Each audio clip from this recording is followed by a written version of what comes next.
Greetings, I am Akiva Kenny Segan, a artist, guest tolerance educator with children, adolescents, youth, teens, young adults, and adult audiences. Tolerance, Holocaust, human rights education. And yesterday, to my astonishment, I came across an article I wrote 3 days after Rabbi David Wolfe-Blanke of Seattle had passed on. And I had no recollection on having written this. I'm going to read the first page of it. The second and third pages are more about, and it's pretty extensive, it must be about 3 times the length of a standard op-ed, which is about, let's say, 700 words. The second and third pages are about this artwork I had done in 1990-91. And I would actually love to video myself reading the part about my remembrance and homage to David standing in front of this work, which is 7 feet high by, let's see if it says here, 7 feet high by 5 feet wide, but I don't have a wall. My walls are packed to the gills here. I don't have a space to hang it up at, and it's not framed. So it's called History of a Jewish Writing from the Ten Commandments to the 20th Century. I drew it in pencil, colored pencil, and watercolor, 1990-91. I'm still looking for a home for it. Here it is as it was reproduced in the cover of the late Jewish Transcript, Washington State's only Jewish community newspaper, published for the Rosh Hashanah Happy New Year issue 57-59, September 18th, 1998, 20 years ago. The work was exhibited once, just a couple of years ago, at the M. Rosetta Hunter Gallery at Seattle Central College. There are some videos up about that artwork with visitors, one of whom Rabbi James Morell, others with myself, and others talking about their observations of the artwork. So, without further ado, I want to read just the first page of what I wrote, September 1st, 1998.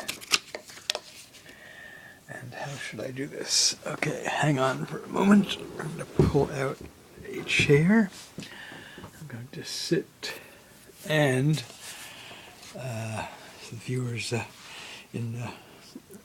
put on my Brighton Hove Albion, the seagulls, thinking of flying seagulls. When I was 22, I worked at a Jewish summer camp in Toland, Massachusetts, in the Berkshire Mountains of Western Mass, Camp Spruce Hill. And I was going by Kenny back then. And the campers in the cabin I was a co-counselor called me Kenny Segan.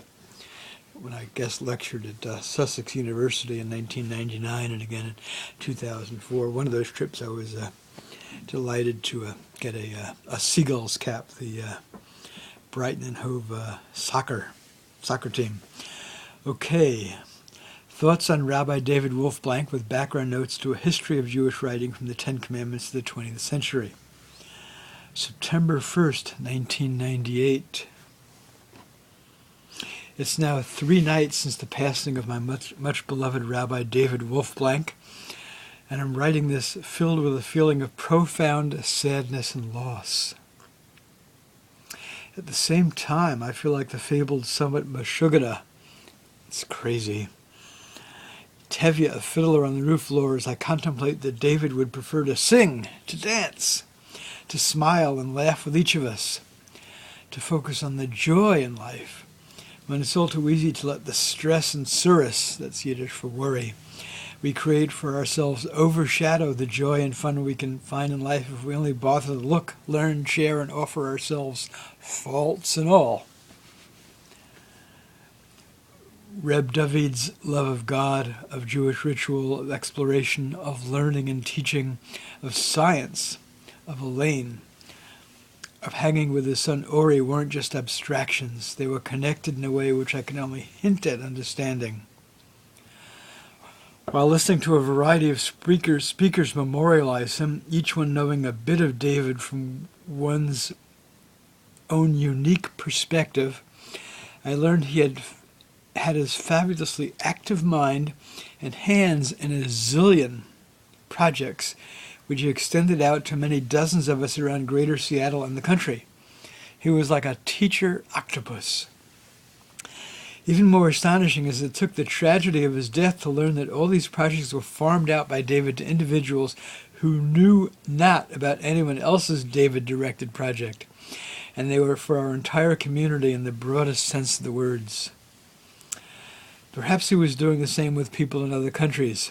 Dare I say, in outer space?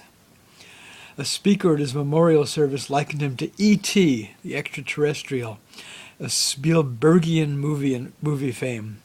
Oh, how I wish I had mentioned to him that my late college years Hillel rabbi, Ariel, a.k.a. Earl Vinicor, may his memory be blessed, had told me that the Jews had come from outer space. Reb Earl found justification for this in Ezekiel and told me in no uncertain terms that he had learned this directly from rabbis of great training and tradition.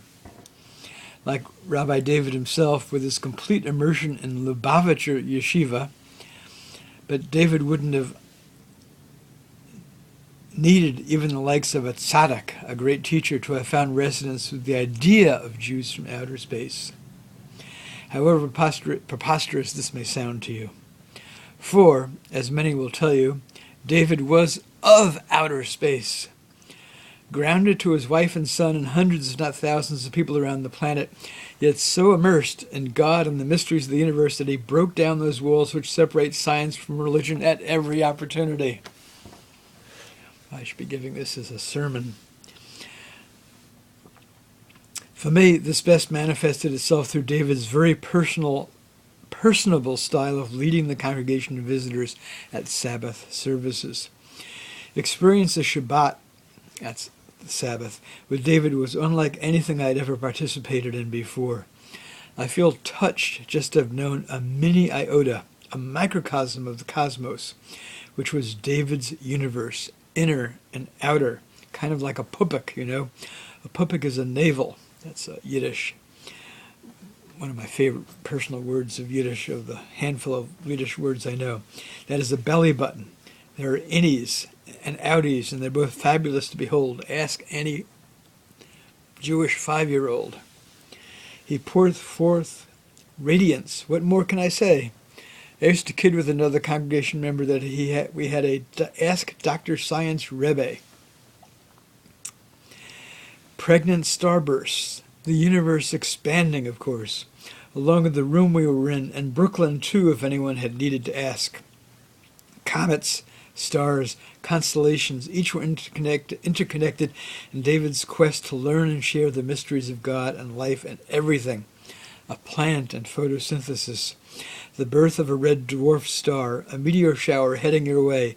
There is no small irony to me that on the same day I got a call that David and Elaine and Ori were being airlifted to Harborview Hospital, that's in Seattle, after a car accident. I read an obit in the New York Times about the very scientists credited with discovering neutrinos.